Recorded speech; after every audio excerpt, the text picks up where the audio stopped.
So, ayan mga kabady. I-ready natin yung ating ipapakargo. Ipapakargo natin sa Pilipinas mga kabady. Kailangan natin i-seld to ng maayos para matibay. Tsaka hindi agad mabasa. So, thank you pala sa Imerex. Imerex dito sa Riyadh. Yung kanilang nakaabot kami ng promo. So, may free na siyang packaging tape at hindi mo na siya bibilin kasi nag-inquire kami mga kabady sa ibang mga shipping sa mga cargo.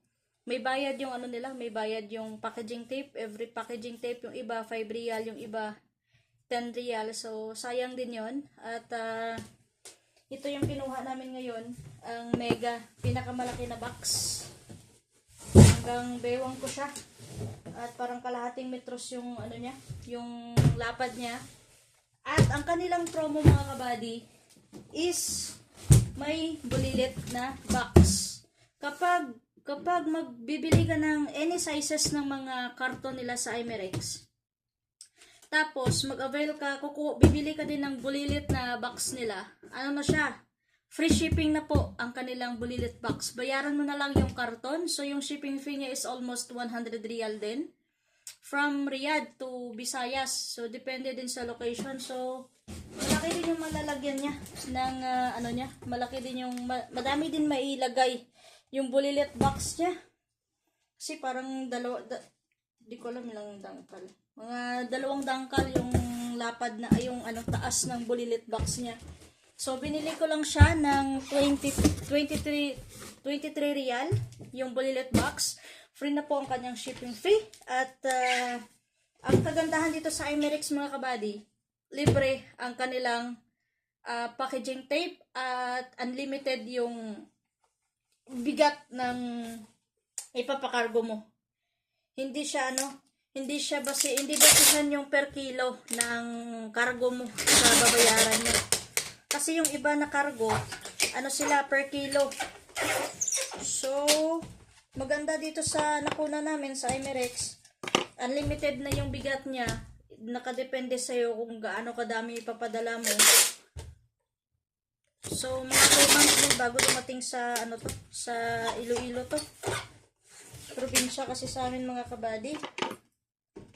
So, nilalagyan ko lang siya ng tape para na tumibay yung sa may puwitan niya. Parang hindi agad-agad mabasa ng tubig to. So, kay Founder Janet, lalagyan din natin ng tape. Para pag hindi kami busy, yung mga gamit namin na ipapakargo, pangpasok na namin dito sa karton. Tapos, ipapapick up na namin sa taga-pick up ng mga cargo namin. At syempre, dito sa Imerex mga kabady, matatrack mo at matitrace mo kung saan na yung pinakargo mo. Kasi may tracking, may tracking link sila once nagpakargo ka sa kanila. So, thank you sa Imerex. Imerex Riyadh, Saudi Arabia. Sa inyong maganda na cargo. So, abangan na lang yung mga ilalagay namin sa aming cargo mga kabady. Although ipakayos na namin yung gamit, pero yun nga, sayang yung mga damit na inipon ko sa loob ng mahigit 5 taon na para sa mga pamangkin ko ngayon. Ang liliit na, hindi na kasya sa pamangkin ko. So, pinili ko na lang yung pwede yung magkasya pa sa mga pamangkin ko. Yun na lang ipapadala ko. Parang isang isang plastic ng trash bag yung nasayang. So, yan muna mga kabady. Ayusin ko muna yung karton. Lagyan ko muna ng tape para masikaso namin tong ipapakargo namin dyan sa Pilipinas. So, thank you sa panonood. Imerex. Thank you. Bye-bye.